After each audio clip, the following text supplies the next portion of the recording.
Olá pessoal, tudo bem? Aqui é a professora Gisele Lenz do Treinador OAB e nós estamos fazendo as soluções das questões da prova 36 de Direito Civil. Vou falar da questão 2 agora, tá? A questão 2 era um tolete de problema, né? E o que nos dava um certo medo. Mas vamos fazer o nosso procedimento. Vamos olhar primeiro a pergunta, né? Porque é olhando as perguntas que eu até escolho quais são as questões. Então, a pergunta era: na condição de advogado de Maria, indique os fundamentos para que ela possa exigir o cumprimento de obrigação de contratar, tá? Bom, quando eu falo esse negócio de obrigação de contratar, eu posso me confundir com obrigações e contratos, né? Porque eu tenho o direito às obrigações e tenho a parte de contratos. Então, essa é a primeira questão que a gente precisa prestar atenção para não se desesperar. E a letra B fala: nessa espécie de ação, o juiz tem o poder de, em sentença, substituir a vontade do contraente ou caberia apenas discutir a possibilidade de condenação ao pagamento de indenização e de eventuais perdas e danos. Justifique. Grande pegadinha essa letra B. Porque quando você bate o primeiro olho, você fala assim, não, o juiz em sentença, ele só vai falar sobre indenização ou alguma coisa assim. Ele não vai substituir vontade de ninguém. Então, uma grande pegadinha, mas vamos destrinchar porque ela não era difícil. Então, o que a gente tem aqui, ó? Olhando, aqui, né, a gente tá fazendo a correção rapidinha, olhando o meu esqueleto. Eu tenho de um lado Ranieri, do outro lado Marina. Eles fazem um contrato por instrumento particular de um acordo futuro, que é a permuta de imóveis. Dentro desse contrato tem os bens deles de forma pormenorizada, tá? Eu tô resumindo, quando eu faço o meu esqueleto, eu resumo todo esse problema enorme. E tem dentro desse contrato preliminar, já que é um acordo para uma futura permuta. Então veja que é um acordo para uma futura permuta. É uma cláusula de arrependimento, tá? Só que acontece, na data da avença definitiva, então ele te dá a dica, quer dizer que eu tinha um contrato preliminar, porque ele fala avença definitiva. Ranieri não comparece, ele diz que ele não tem mais interesse. Aí a Marina notifica o Ranieri exigindo o cumprimento da obrigação.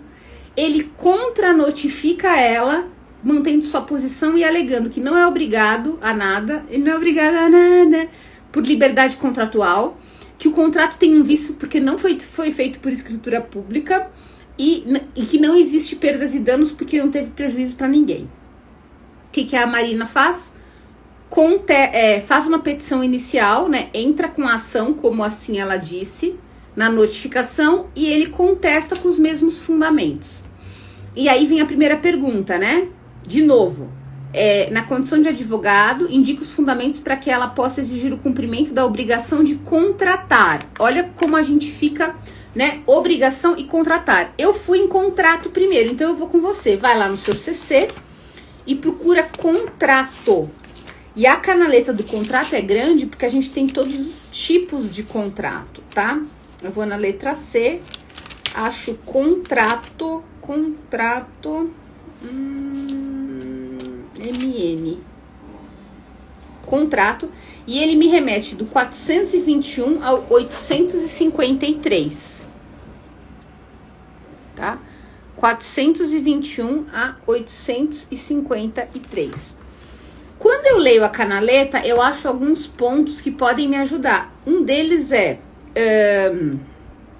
disposições gerais, que me manda do 421 ao 471. E depois tem um item que fala preliminares, 462 a 466. Ele diz preliminares, e a gente viu que esse contrato inicial é um contrato preliminar, porque depois eu tinha uma avença definitiva, tá? E aí eu vou lá nesse 460, eu achei essa aqui, ó, preliminar. E aí eu vou no 462 ver qual que é o papo. Chego no 462 e ele fala...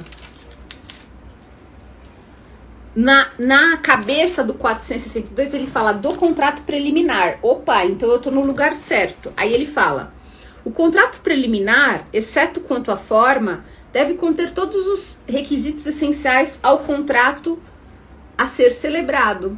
Beleza. Depois eu continuo na canaleta. Concluído o contrato preliminar com observância do disposto no artigo antecedente e desde que dele não conste cláusula de arrependimento, qualquer das partes terá o direito de exigir a celebração do definitivo, assinando o prazo a outra para que efetive, que foi exatamente o que aconteceu no problema. E aí fala, o contrato preliminar deverá ser levado ao registro competente. Aí ela pergunta isso, né? Indica os fundamentos para exigir o cumprimento. E os fundamentos são esse: 462, né? Não tem nada de errado no contrato. E 463, que existe a inclusão da cláusula de arrependimento. Veja que, o artigo faz o cara crachar certinho com o problema. Daí, eu vou falar para vocês a importância da gente estudar o problema antes de desvendá-lo.